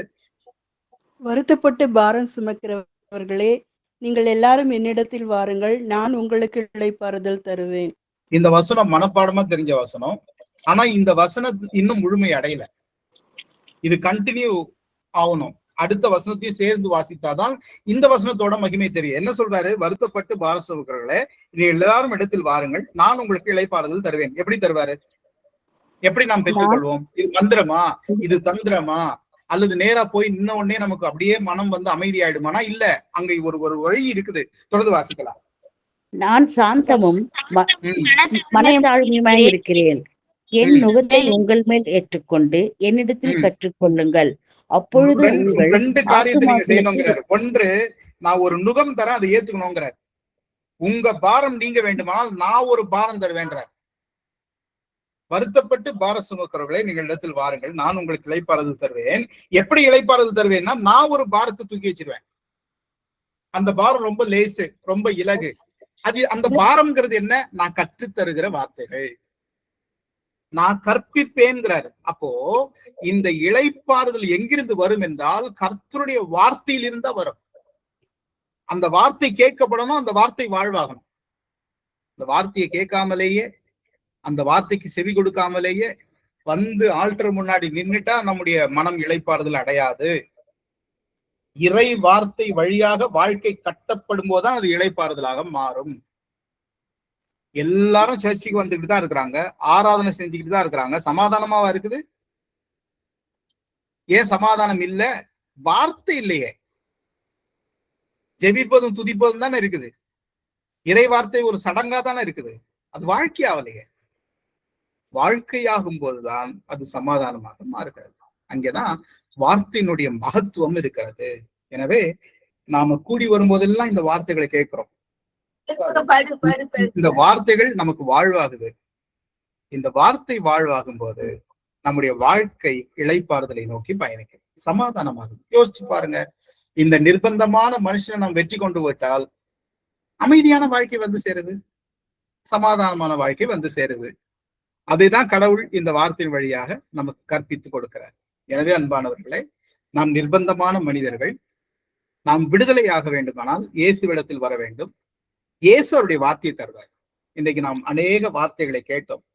அந்த வார்த்தைகள் எல்லாம் கடவுள் நமக்கு தந்த வார்த்தைகள். அந்த வார்த்தைகள் வழியாக நம்மை வழிநடத்தி நம்மை சமாதானமாக இந்த உலகத்திற்குள் நடத்துவார். எனவே நாம் வார்த்தையினால் ஈர்க்கப்பட்டவர்கள்.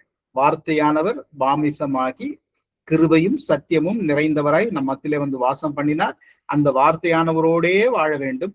அந்த வார்த்தையாக வாழ்வதற்கு முயற்சி செய்ய வேண்டும். அதுதான் நம்முடைய வாழ்வை சமாதானத்தில் கொண்டு வந்து சேரும். கேள்விகள், சந்தேகங்கள் இருந்தால் இந்த நேரத்தை நீங்கள் பயன்படுத்திக் கொள்ளலாம்.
வேற யாருக்கும் எதுவும் கேள்விகள், சந்தேகங்கள் இருக்கா?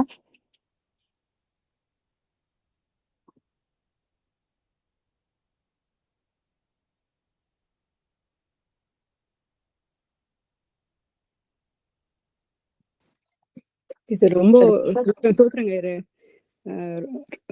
ரொம்ப ரொம்ப ரொம்ப காம்ப்ளிகேட்டடான ஒரு காரியத்தை சொல்லியிருக்கீங்க. இப்போ வந்து சோஷியல் மீடியா இல்லாம இருக்கவே முடியாது. அதே நேரத்துல வந்து இதுதான் நம்மளுடைய ட்ராப்னு சொல்லியிருக்கீங்க. இப்போ நம்மளுக்கே தெரியாம சில டைம் வந்து நம்ம ஃபேமிலி, எங்க அப்பா அம்மாவுக்கு வந்து ஒரு அரசியல் தலைவரை பிடிச்சிருந்தது, அதனால நாங்களும் வந்து டிஎம்கேல தான் இருப்போம்னு சொல்லிட்டு ரொம்ப அந்த ஒரு தீவிர டிஎம்கே ஃபேன்ஸா இருந்தோம் பாலிடிக்ஸ்ல. ஸோ அது மாதிரி வந்து இந்த பாலிடிக்ஸ் ரிலேட்டடான வீடியோஸ் வரும்போது அது ரொம்ப பாதிக்குது. உதாரணத்துக்கு இப்போ வந்து ஒரு அரசியல் கட்சி வந்து திமுகவை வந்து தாழ்த்தி பேசினாங்கன்னா உடனே அது எங்களை அஃபெக்ட் பண்ணுது. ஸோ இது வந்து நானே நினைச்சாலும் கூட இதை வந்து தடுக்க முடியாது. அந்த மாதிரி நாங்க வந்து நம்ம ரத்தத்திலே ஊறி போன மாதிரி இருக்கு இது, இந்த பாலிடிக்ஸ் இது சம்மந்தமானது. ஆனா நிறைய இடத்துல பார்த்தோம்னா நம்ம வேலை கொடுக்கறதுக்கு முன்னாடி கூட நம்மளுடைய ஃபேஸ்புக் பேஜை பாக்குறாங்க நம்மளுடைய எம்ப்ளாயர். நம்ம என்ன தீவிரவாதின்றாங்க. நம்ம அரசியல் கருத்துக்களை போட்டோம்னா நம்ம தீவிரவாதி. ஸோ அப்போ வந்து தீவிரவாதியா நம்ம இருக்கோம்னா நம்ம வந்து நம்ம சூட்டபிள் இல்லை ஜாபுக்கு அப்படின்னு சொல்றாங்க. ஸோ அப்போ எந்த அளவுக்கு எந்த லெவல்ல நம்ம வந்து இந்த சோஷியல் மீடியாவை யூஸ் பண்ணணுங்க, எவ்வளவு தூரத்துல நம்ம வந்து ஸ்டாப் பண்ணணும் இதை? ஈவன் நம்ம ஃபேமிலிக்குள்ளேயே ஒரு வாட்ஸ்அப் குரூப்ல தான் எல்லாரும் குட் மார்னிங்கே சொல்லிக்கிறோம். ஸோ அப்போ வந்து அதுக்கு மேல நம்ம வந்து ஃபேமிலிக்கு கால் பண்ண கூட சில டைம் அவங்க பிஸியா இருப்பாங்க, நாம பிஸியா இருப்போம். ஸோ இதை வந்து வாட்ஸ்அப்பை நம்ம எந்த அளவுக்கு யூஸ் பண்ணணும், ஃபேஸ்புக்கை நம்ம எந்த அளவுக்கு யூஸ் பண்ணணும்? ஒரு சோசியல் மீடியாவை எந்த அளவுக்கு நாம் பயன்படுத்த வேண்டும் என்றால், அது இல்லாம நான் இருக்க முடியாது அப்படிங்கிற சொல்லுகிற நிலை வராத அளவுக்கு நம்ம பயன்படுத்திக்கணும். என்னால வாட்ஸ்அப் பார்க்காம இருக்க முடியல, ஃபேஸ்புக் பார்க்காம இருக்க முடியலன்னு நமக்கே தோணுதுன்னா நம்ம அதை தவறா பயன்படுத்த ஆரம்பிச்சிட்டோம்னு அர்த்தம். ஒண்ணு. ரெண்டாவது, இந்த சோசியல் மீடியா தகவல்கள் அது நம்மை பாதிக்க தான் செய்யும். நமக்கு ஒரு சுய விருப்பம் இருக்குது, அந்த விருப்பம் தான் சோசியல் மீடியால வரணும்னு நினைச்சோம்னா அது வராது. இன்னைக்கு நம்ம பகுதிகளில் மட்டும் இல்ல, உலகம் முழுக்கவே இதுதான் நிலைமை. சோசியல் மீடியாங்கிறது சிலரால கண்ட்ரோல் பண்ணப்படுது. அது வந்து உண்மை கிடையாது. இது யாருக்கும் புரியாது. இப்போ ஃபேஸ்புக்ல ஒரு தகவல் பரவுகிறது என்றால், இப்போ ஒரு உதாரணத்துக்கு நம்ம எவ்வளவோ வீடியோஸ் போடுறோம், ஏன் வைரல் ஆகல? ஆனா சில வீடியோக்கள் ஏன் வைரல் ஆகுது? மக்கள் பாக்குறதுனாலன்னு நினைக்கிறீங்களா? கிடையாது. அந்த நிறுவனத்தினுடைய ஓனர் எதை மக்கள்கிட்ட கொண்டு போய் சேர்க்கணும்னு நினைக்கிறாங்களோ அதை திரும்ப திரும்ப கொண்டு வந்து சேர்ப்பாங்க. அதுதான் இங்க இருக்கக்கூடிய மிகப்பெரிய ரகசியம். அந்த ரகசியம் தெரியாம நம்ம ஏமாந்து போகிறோம். ஒரு போஸ்ட் எப்படி திரும்ப திரும்ப நம்ம கண்ணில் பட்டுக்கிட்டே இருக்குது, அது மட்டும் எப்படி எல்லாருடைய சோசியல் மீடியா பேஜ்லயும் போய் சேருதுன்னா, அது அந்த சோசியல் மீடியாவை இயக்குறவங்க செய்யற வேலை. அவங்க காசுக்கோ ஏதுக்கோ அந்த வேலையை அவங்க செய்வாங்க. ஒரு சோசியல் மீடியா வச்சிருக்கிற ஓனர் வந்து பணம் சம்பாதிக்க தானே வச்சிருக்கிறாரு, நீங்களும் நானும் பேசிக்கிறதுக்காக வச்சிருக்கிறாரு. அது இல்ல அவங்க வேலை. அதன் வழியாக அவங்க பணம் சம்பாதிக்கிறாங்க. இன்னைக்கு ஃபேஸ்புக் ஓனர் மில்லியன்ஸ்ல பணம் வச்சிருக்கிறாரு, இந்த பக்கம் இருக்கிற யூடியூப் மில்லியன்ஸ்ல பணம் வச்சிருக்கிறாங்க. எப்படி பணம் கொடுக்குறாங்க மற்றவங்களுக்கு? இன்னைக்கு ஃபேஸ்புக் பணம் கொடுக்குது, யூடியூப் பணம் கொடுக்குது, இன்ஸ்டாகிராம் பணம் கொடுக்குது. எப்படி கொடுக்குறாங்க? சம்பாதிக்கிறாங்க. எப்படி சம்பாதிக்கிறாங்க? இத ஒரு டிராப்பா மாத்தி சம்பாதிக்கிறாங்க. சில பணக்காரர்கள் கிட்ட பணம் வாங்கி அவங்க சொல்ற தகவல்களை மட்டும் மக்கள் கிட்ட கொண்டு போய் சேர்க்கிறாங்க. அவ்வளவுதான். அதனால சோசியல் மீடியாவை உண்மைன்னு நினைக்கிறதே பெரிய ஆபத்து. இன்னைக்கு இருக்கக்கூடிய இளைஞர்களுடைய பிரச்சனையே சோசியல் மீடியாவை உண்மைன்னு நம்புறதுதான். எனவே அதுல வர விஷயத்தையெல்லாம் நம்ம மனசை பாதிக்கிற அளவு கொண்டு போவே கூடாது. இது வந்து ஒரு ப்ரமோஷன் வீடியோ, அவ்வளவுதான். அவங்க ப்ரொமோட் பண்றாங்க. அதை காசுக்கு அந்த ஊடகம் அதை ப்ரொமோட் பண்ணுது. எத்தனை நல்ல வீடியோக்கள் ஃபேஸ்புக்ல இருக்குது, எத்தனை நல்ல வீடியோக்கள் இன்ஸ்டாகிராம்ல இருக்குது, எத்தனை நல்ல வீடியோக்கள் யூடியூப்ல இருக்குது. ஏன் அதெல்லாம் ஃபிளாஷ் ஆகலைன்னா அவங்க அதை என்கரேஜ் பண்ண மாட்டாங்க, அவங்க காசு கொடுக்க மாட்டாங்க. அப்படி நம்ம காசு கொடுத்தா நீங்க இப்ப நான் தொடர்ந்து சமூக ஊடகங்களை பயன்படுத்துறதுனால, ஃபேஸ்புக்கா இருந்தாலும் சரி, யூடியூபா இருந்தாலும் சரி, இன்ஸ்டாகிராமா இருந்தாலும் பயன்படுத்த தொடங்கி இருக்கிறதுனால அது எல்லாத்துலயுமே அந்த பூஸ்டப் ஆப்ஷன் ஒண்ணு இருக்குது. நான் பணம் கொடுத்தா என் வீடியோவை அவங்க ப்ரொமோட் பண்ணி கொடுப்பாங்க. நம்ம கொடுக்கறது இல்லை, அவ்வளவுதான். அது தேவையும் இல்லை. 10 பேருக்கு 4 பேருக்கு அது போய் சேர்ந்தா போதுமானது. அது வந்து பணம் கொடுத்து அதை பிரபலப்படுத்த வேண்டிய அவசியம் இல்லை. ஆனா அப்படி பண்றதுதான் கட்சிகளுடைய வேலை, சில பணத்தை விரும்புகிற மனிதருடைய வேலை. அதை அவங்க செய்வாங்க, அதை ப்ரொமோட் பண்ணுவாங்க. அப்படி ப்ரொமோட் பண்றதை பார்த்து நாம பதட்டம் அடையவோ கோபப்படவோ கூடாது. அது ஒரு வியாபாரம்ங்கிறத தெளிவா புரிஞ்சு கொண்டாலே சோசியல் மீடியாவை பத்தி நம்ம தெளிவா புரிஞ்சுக்கலாம். ஃபேஸ்புக் ஆகட்டும், வாட்ஸ்அப் ஆகட்டும், யூடியூப் ஆகட்டும், அது ஒரு பிசினஸ். அங்க வியாபாரம் நடந்துகிட்டு இருக்குது. அதை உண்மை நினைச்சு நம்ம ஏமாந்து போக கூடாது. நம்ம சுய சிந்தனை, புத்தகங்கள், இறை வார்த்தைகள், இதுதான் உண்மை. தேங்க்யூங்க. தேங்க்யூ.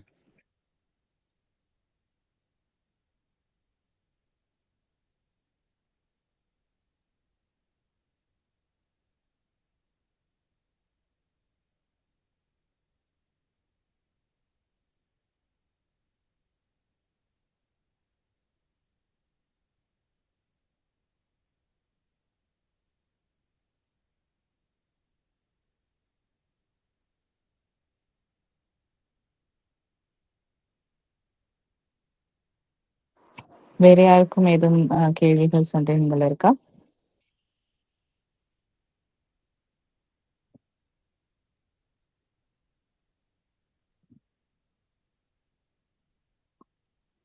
ஃபர்ஸ்ட் நீங்க நோவா வந்து குடித்து வெறித்தார்ன்னு சொன்னீங்கல்ல. ஆக்சுவலி நான் வந்து ஒரு பைபிள் ரிசர்ச்சரோடைய ஒரு இது பார்த்தேன். அதுல என்ன கொடுத்திருந்தாங்கன்னா, அவங்களுடைய தொழில் வந்து ஆக்சுவலி இந்த திராட்சை தோட்டம் வளர்க்குற அந்த இது செய்வாங்களாம். எப்பவுமே அவங்க திராட்சை அந்த ரசம் குடிக்கிறது அவங்களுடைய பழக்கம். இது ஆஃப்டர் அந்த இது ஃப்ளட்டுக்கு அப்புறம் கிளைமேட்டிக் சேஞ்ச் ஆயிருச்சு டோட்டல் வேர்ல்டுல. அதுக்கு முன்னாடி வரைக்கும் அந்த ஃபெர்மெண்டேஷன் ப்ராசஸே இல்ல. எந்த ஜெர்ம்ஸ் அந்த மாதிரி எதுவுமே கிடையாது. அதுக்கப்புறம் தான் அந்த ஆஃப்டர் அந்த ஃப்ளட்டுக்கு அப்புறம் தான் ஃபுல் கிளைமேட்டிக் சேஞ்ச் ஆனதுக்கு அப்புறம் தான் இந்த ஃபெர்மெண்டேஷன் ப்ராசஸ் ஒண்ணு நடந்துச்சு. அதனால அவன் நோவா வந்து தெரியாம தான், அது எப்பவும் குடிக்கிற திராட்சை ரசம் மாதிரிதான் குடிச்சாப்புல. ஆனா அது வந்து அவன் போதைன்னு தெரிஞ்சு குடிக்கல. அந்த மாதிரி நான் பார்த்தேன் பாஸ்டர். அது எப்படி பாஸ்டர்?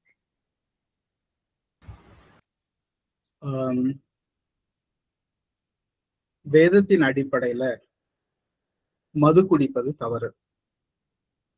நோவா குடித்தது மது. அது ஃபர்மெண்ட் ஆயிடுச்சு, அது மது ஆயிடுச்சு, அவ்வளவுதான். அவருக்கு தெரிஞ்சிச்சோ தெரியலையோ, அது மது ஆயிடுச்சு. மதுவானதை அவர் குடிச்சிட்டார். மதுவானதை குடிச்சதுனால வர்ற ஆபத்து தான் இங்க முக்கியமானது. இது நோய் குற்றப்படுத்துறதுக்கோ நோய் தவறான மனிதர்னு சொல்றதுக்கோ இல்லை, குடிக்கிற எல்லாரும் கெட்டவங்கன்னு நம்ம சொல்ல முடியாது. ஆனால் அந்த குடி பழக்கம் அது எவ்வளவு பெரிய ஆபத்தை உண்டாக்கிடுது அப்படிங்கறதுதான் என்னுடைய நோக்கமா இருக்கே தவிர நோவை காயப்படுத்துறது இல்லை. இப்போ நம்ம இயேசு கிறிஸ்து கூட திராட்சை ரசம் குடிச்சாரு, அவரை மதுபான பிரியன்னு விமர்சனம் பண்ணாங்க.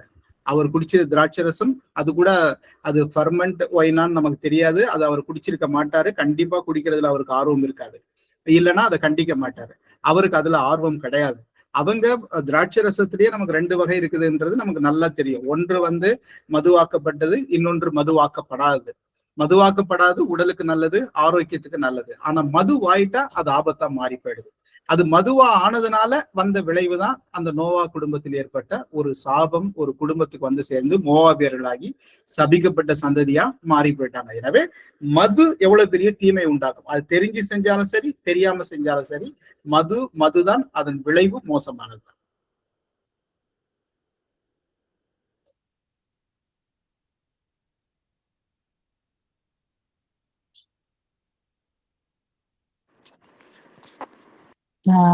ஐயா, என்னோட கருத்து சோஷியல் மீடியா பத்தி நான் சொல்றேன். அதாவது சோஷியல் மீடியாவுக்கு ஜென்ரலா எல்லாருமே நம்ம அடிமையாறோம். ஆனா கிறிஸ்துவின் பிள்ளைகளா வந்து நாம சோஷியல் மீடியாவை நமக்கு சாதகமா, அதாவது கிறிஸ்துவின் சுவிசேஷம் பரப்புறதுக்கு சாதகமாவும் மாத்திக்கொள்ளலாம்.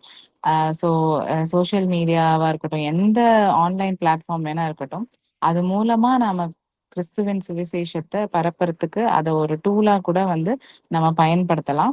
அதுக்கு நமக்கு நீங்க சொன்ன மாதிரி இந்த பூஸ்டிங், இந்த கேம்பெயின்ஸ், இந்த இதெல்லாம் கூட நம்ம நடத்தலாம். அதாவது உலக பிரகாரமான காரியத்துக்கு இதெல்லாம் யூஸ் பண்ணும் போது கர்த்தருடைய வசனம் பரவணும், கர்த்தருடைய வார்த்தை வந்து எல்லாருக்கும் அறிவிக்கப்படணுன்றதுக்காக கூட வாட்ஸ்அப் ஸ்டேட்டஸா இருக்கட்டும், ஃபேஸ்புக்கா இருக்கட்டும், இன்ஸ்டாகிராமா இருக்கட்டும், யூடியூபா இருக்கட்டும், எல்லாமே வந்து நம்ம யூஸ் பண்ணலாம்.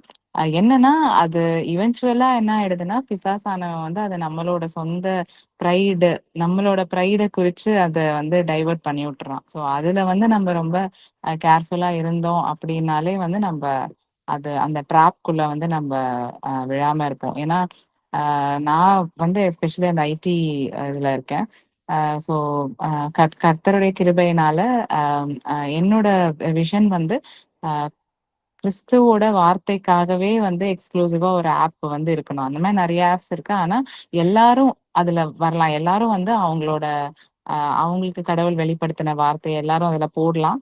இப்போ எப்படி ஃபேஸ்புக் இருக்கோ, ஃபேஸ்புக்ல போஸ்ட் போட்டா கமெண்ட் என்னது, ஃபேஸ்புக்லயும் நம்ம வார்த்தையை போடலாம். பட் ஃபேஸ்புக்ல நிறைய டிஸ்ட்ராக்ஷன்ஸ் இருக்கு. பட் எக்ஸ்க்ளூசிவா வெறும் கடவுளுடைய வார்த்தைக்காகவே உள்ள ஒரு ஆப் வந்து இருக்கணும் அப்படின்றது என்னுடைய விஷன் ரொம்ப வருஷமாவே. பட் நான் இப்போ வேலை பார்க்குற நிறுவனத்துல என்னோட சிஇஓட விஷனும் அதுவா இருந்ததுனால நாங்க ஆல்மோஸ்ட் ஒரு 2 இயர்ஸா அதுக்கான எஃபர்ட் எடுத்துட்டு, அதுலயும் நிறைய தடைகள், ஆனா ஃபைனலா காட் கேபின் அப்படின்னு சொல்லிட்டு ஒரு ஆப் வந்து நாங்க கிரியேட் பண்ணியிருக்கோம். ஸோ அது இப்போ ஆப் ஸ்டோர்லயும் இருக்கு, பிளே ஸ்டோர்லயும் இருக்கு.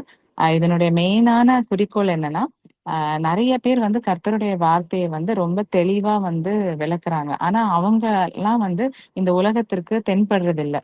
ஸோ அப்படி இருக்கிறவங்களுக்கு ரொம்ப ரொம்ப ரொம்ப ஒரு கம்மியான ஒரு காஸ்ட்ல இந்த ஆப் வந்து நாங்க கொடுக்குறோம். ஸோ யார் வேணா அதுல வந்து சப்ஸ்கிரைப் பண்ணிக்கலாம். பண்ணிட்டு அவங்களுக்கு கர்த்தர் வெளிப்படுத்தின வார்த்தையை வந்து அவங்க கம்யூனிட்டிஸா கிரியேட் பண்ணி போஸ்ட் பண்ணலாம். அண்ட் எல்லாருமே வந்து அந்த போஸ்ட்டை வந்து படிக்கலாம்.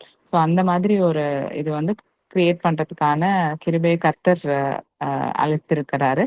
அதற்கு நான் கர்த்தருக்கு நன்றி சொல்றேன். நான் அதோட லிங்க்குமே நான் வந்து நம்மளோட நிக்தாம் குரூப்ல வந்து நான் ஷேர் பண்றேன். பட் சோஷியல் மீடியாவை இப்படியும் நம்முடைய ராஜ்யத்தின் சுவிசேஷத்தை பிரசங்கிக்கிறதுக்கு நம்ம ஆதாயப்படுத்திக்கலாம் அப்படின்றது என்னுடைய கருத்து.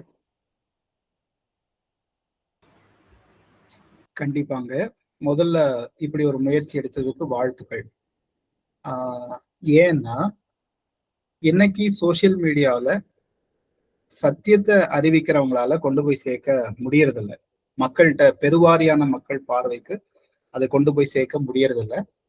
அதுக்கு அந்த நிறுவனங்கள் உதவி செய்யாது. நம்ம பணம் கொடுத்தாதான் அவங்க உதவி செய்வாங்க, இல்லைன்னா உதவி செய்ய மாட்டாங்க. அந்த வேலையை நீங்க எடுத்து செய்யறது நிச்சயமா பாராட்டுக்குரியது, வாழ்த்துக்களுக்குரியது. இதே போல சத்தியத்தை அறிவிக்கிற பிரபலமாகாத திருப்பணியாளருடைய வார்த்தையை கொண்டு போய் சேர்க்கிற பணியை செய்வீர்களானால் அது மிகச்சிறந்த ஊழியமாக நிச்சயமாக இருக்கும். எனவே வாழ்த்துக்கள், கண்டிப்பா ஷேர் பண்ணுங்க. தேங்க்யூ.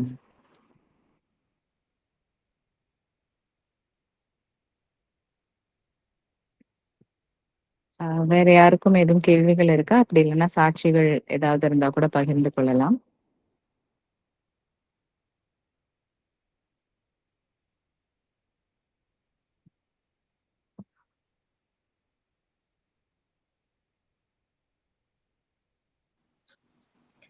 சிஸ்டர், லாஸ்ட் வீக்கே எனக்கு ஃபீவர், ஒரு வைரல் இன்ஃபெக்ஷன் அப்படின்னு சொல்லிட்டு ரொம்ப ஃபீவர் வந்து சில்ஸ் நிறைய இருந்ததுங்க. நான் கடவுள்கிட்ட ப்ரேயர் பண்ணிக்கிட்டேன். அதே மாதிரி எனக்காகவும் இந்த குரூப்ல ப்ரேயர் ரிக்வஸ்ட் வச்சிருந்தேன். கடவுள் வந்து அற்புதமா சுகம் கொடுத்தாரு. கர்த்தரின் நாமத்துக்கு மகிமை உண்டாவதாக. எல்லாருக்கும் thanks sister. Thank you sister.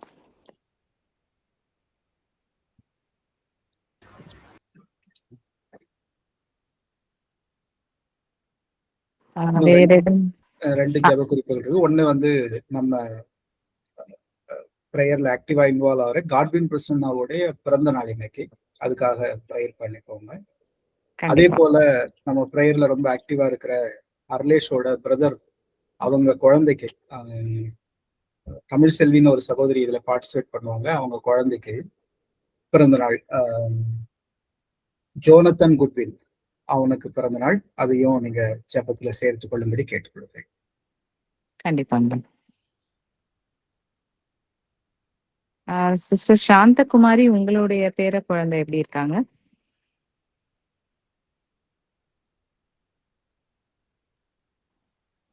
Sister Shanthakumari வந்து என்னுடைய சிஸ்டர் தான்.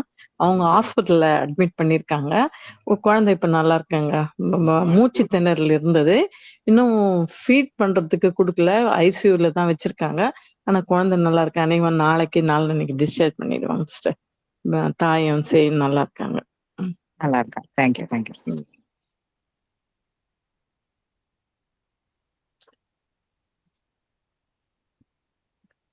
சிஸ்டர் இவாஞ்சலின், நீங்க ப்ரே பண்றீங்களா இந்த ப்ரேயர் ரிக்வெஸ்ட்ஸ்க்கு? துதிகளின் மத்தியில் வாசம் செய்கிறவங்க அன்பின் பரலோக பிதாவே, இந்த இரவு வேளையிலும் கூட அப்பா, இந்த ஜெப கூடுகையில, இந்த ஆண்டவரே பைபிள் ஸ்டடியில நாங்கள் பங்கேற்க நீர் எங்களுக்கு பாராட்டின கிருபைக்காக நன்றி அப்பா. போதகரை நீர் பயன்படுத்தினதற்காக ஸ்தோத்திரம். அவர் விதைத்த ஆண்டவரே இந்த வசனங்கள் 30, 60, 100 பலன் கொடுக்கும்படியாக நாங்கள் கர்த்தாவை ஒரு மனதோடு ஜெபிக்கிறோம். இந்த வசனத்தை ஆண்டவரே சத்ருவானவன் எடுத்து போடாதபடிக்கு ஆண்டவரே எங்களுடைய வாழ்க்கையில இதை பிரயோஜனப்பட, இதை நாங்கள் ஆண்டவரே இதை நாங்கள் பயன்படுத்த ஆண்டவரே எங்களுக்கு நீர் பலன் தர வேண்டுமா நாங்கள் ஜெபிக்கிறோம் சுவாமி. ஆண்டவரே இங்க வந்திருக்கிற ஒவ்வொருடைய தேவைகளுக்காக நாங்கள் ஜெபிக்கிறோம் சுவாமி. ஆண்டவரே சுகவீனமாயிருந்த எம்டி அக்காவிற்கு நீர் கொடுத்த சுகத்திற்காக உமக்கு நன்றி செலுத்துகிறோம் ராஜா. அவர்களை ஒரு சாட்சியா நீர் நிறுத்தினதற்காக ஸ்தோத்திரம். ஆண்டவரே மில்காக்காக அவருடைய குழந்தை ஆண்டவரே சுபா தாயும் செய்யும் பிரித்தெடுத்ததற்காக உமக்கு நன்றி செலுத்துகிறோம். ஆண்டவரே அப்பா, உமக்கு ஆண்டவரே உம்முடைய கிருபையினாலே அவர் மீண்டுமாக அவர்கள் கர்த்தாவே மருத்துவமனையிலிருந்து ஆண்டவரே டிஸ்சார்ஜ் ஆக அவங்க கர்த்தாவை சுகமாய் வீடு திரும்ப நீர் கிருபை தர வேண்டுமா நான் ஜெபிக்கிறோம்.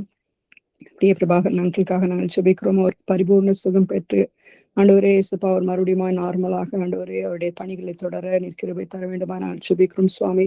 ஆண்டவரே இன்னுமா கூட கர்த்தாவை யார் யார் ஆண்டவரே சுகவீனத்தோடு இருக்கிறார்களோ அவர்கள் எல்லாரையும் பாதத்துல நாங்கள் வைக்கிறோம் சுவாமி. ஆண்டவரே சிறு பிள்ளைகள், ஆண்டவரே வாலிபர்கள், முதியவர்கள் எல்லாரையும் கர்த்தாவை நீர் கண் நோக்கி பாரும் ராஜா. ஆண்டவரே அவர்களுக்கு தேவைகள் என்ன என்பது நமக்கு தெரியும் சுவாமி. ஆண்டவரே அவர்களை கர்த்தாவை தொட்டு நம்முடைய வார்த்தையினால் அவர்களை சுகமாக்க வேண்டுமா நாங்கள் வேண்டிக் கொள்கிறோம் அப்பா. விசேஷமாக இன்று பிறந்த நாள் காண்கின்ற சகோதரர் காட்வின் பிரசன்னா அவர்களுக்காக ஆண்டவரே சுப்பா மற்றும் ஆண்டவரே அவங்களுடைய சிறு குழந்தை குட்வினுக்காகவும் நாங்கள் ஜெபிக்கிறோம் சுவாமி. அவருடைய கர்த்தாவை அவருடைய வாழ்க்கையிலே இந்த ஒரு புதிய வருடத்தினை கூட்டி தந்ததற்காக நமக்கு நன்றி செலுத்துகிறோம் ராஜா. அவருடைய விருப்பங்கள், வாஞ்சைகள், ஆண்டவரே எண்ணங்கள் என்னெல்லாம் இருக்கிறதோ அப்பா அதை எல்லாவற்றையும் நிறைவேற்ற வல்லவர் ராஜா. ஆண்டவரே அவருடைய வாழ்க்கையிலே அப்பா தந்த எல்லா ஆசீர்வாதங்களுக்காக நமக்கு நன்றி செலுத்துகிறோம். இன்னும் அநேக பிறந்த நாட்களை மகிழ்ச்சியோடு ஆண்டவரை கொண்டாட நீர்களுக்கு கிருபை தர வேண்டுமா நாங்கள் ஜெபிக்கிறோம் சுவாமி.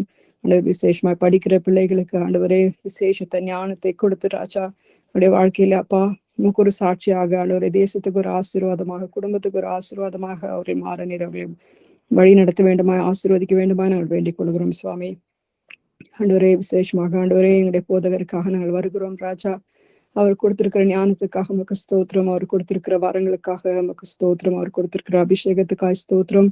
ஆண்டவரே இன்னும் அதிகமாய் ஆண்டவரே அவருடைய படிப்பிலே, ஆண்டவரே குடும்ப வாழ்க்கையிலே, அப்பா பிள்ளைகளுடைய வாழ்க்கையிலே, ஆண்டவரே அவருடைய ஊழியத்திலே அநேக அற்புதங்களை காண உதவி செய்யுங்க அப்பா. தேவையில் யாவற்றையும் சந்திங்க ஆண்டவரே. அப்பா இதை கர்த்தாவே நடத்தி கொடுத்து கொண்டிருக்கிற அதற்கு உதவியா இருக்கிற ஒவ்வொருத்தரையும் சுவாமி சமூகத்திலே நாங்கள் படைக்கிறோம் ராஜா. அவர்களையும் கூட நீர் ஆசீர்வதிக்க வேண்டுமா நாங்கள் செபிக்கிறோம் சுவாமி. ஆண்டவரே அப்பா துல்ல காக்கா கூட ஆண்டவரே நிர்மலா லூயிஸ் அவர்களுக்காக நாங்கள் செபிக்கிறோம் சுவாமி. அவர்கள் கூட கர்த்தாவை பரிபூர்ண சுகத்தை நீர் கொடுக்க வேண்டுமா நாங்கள் வேண்டிக் கொள்கிறோம் ராஜா. அவருடைய பல்வலியிலிருந்து அவருடைய எல்லா சுகர் ப்ராப்ளம்ஸ்ல இருந்து அவர்களை விடுதலையாக்கும்படியா நாங்கள் வேண்டிக் கொள்கிறோம் தகப்பனே. ஆண்டவரே குடும்பத்தை ஆண்டவரே அன்பானவர்களை இழந்து தவிக்கிற ஒவ்வொரு குடும்பங்களை கூட நினைத்தரும்படியா நாங்கள் வேண்டிக் கொள்கிறோம் சுவாமி. அவளுக்கு ஆறுதலையும் சமாதானத்தையும் விடுதலையும் ஆண்டவரே ஒரு கர்த்தா ஒரு அப்பா ஒரு மறுபடியுமான ஒரு சந்தோஷமான நிகழ்ச்சிகளை உங்கள் குடும்பத்துல நடக்கும்படியாக நாங்கள் வேண்டிக் கொள்கிறோம் தகப்பனே. இரவு நேரத்திலும் கூட ராஜா எல்லாருக்கும் ஒரு இன்பமான ஒரு நித்திரை கர்த்தர் தமக்கு பிரியமானவர்களுக்கு நித்திரை அளிக்கிறார் என்று எழுதியிருக்கிறபடி சுவாமி இந்த நித்திரை இன்பமா இருக்கட்டும் ஆண்டவரே. இயேசுப்பா அவர்கள் காலையில் எழும்பும் பொழுது ராஜா உண்மை கர்த்தாவை ஒரு நிமிடமாவது உண்மை நினைத்து உண்மை துதிக்க உமக்கு ஒரு நேரத்தை ஒதுக்க ஆண்டவர் வேதத்தை வாசிக்க ஜெபிக்க ஆண்டவர் தன்னுடைய வேலைகளை தொடர்ந்து செய்யும் போது எல்லாம் நான் நினைத்து கொள்ள எங்கள் ஒவ்வொருத்தருக்கும் நீர் கிருபை தர வேண்டுமா நாங்கள் ஜெபிக்கிறோம் சுவாமி. ஆண்டவரே கர்த்தாவே அப்பா வேலை இல்லாத பிள்ளைகளுக்கு கூட கர்த்தாவே ஒரு புதிய வேலைகளை நீ உண்டாக்கி தர வேண்டுமா நாங்கள் ஜெபிக்கிறோம் சுவாமி. சொந்த வீட்டுக்காய் ஆண்டவரே விரும்புகிறவர்களை கூட கர்த்தாவே அந்த வீட்டை கொடுத்து நீர் ஆசீர்வதிக்க முடியாது நாங்கள் ஜெபிக்கிறோம் சுவாமி. ஆண்டவரே நாங்கள் கேட்க நினைத்த மறந்த எல்லாவற்றையும் சுவாமி நாங்கள் நினைக்கிறதுக்கும் வேண்டிக் கொள்வதற்கும் அதிகமாய் எங்களை கொடுத்து ஆசீர்வதிக்கிறவர் நீர் சுவாமி. உமக்கே சகல துதிகான மகிமையாவும் செலுத்துகிறோம். இயேசு கிறிஸ்துவின் நாமத்தில் ஜெபிக்கிறோம் நல்ல பிதாவே ஆமென். ஆமென். ஆண்டவராகிய இயேசுவின் கிருபை, கடவுளின் அன்பு, தூயாவின் ஐக்கியம், வழிநடத்துதல், அளவில்லாத ஆசீர்வாதங்கள் இறைவார்த்தைக்கென்று நேரத்தை ஒதுக்கி கூடி வந்த நம் அனைவரோடும் நாம் ஏறெடுத்த ஜெப குறிப்புகளோடும் நாம் கலந்துரையாடின காரியங்களோடும் தங்கி தருத்திருந்து ஆசீர்வதித்து நன்மை நிறைத்து நம்மையும் நம் வாழ்வையும் கர்த்தருக்குள் தொடர்ந்து கட்டி எழுப்பி காப்பாராக. ஆமேன். என் ஆத்துமாவே கர்த்தரை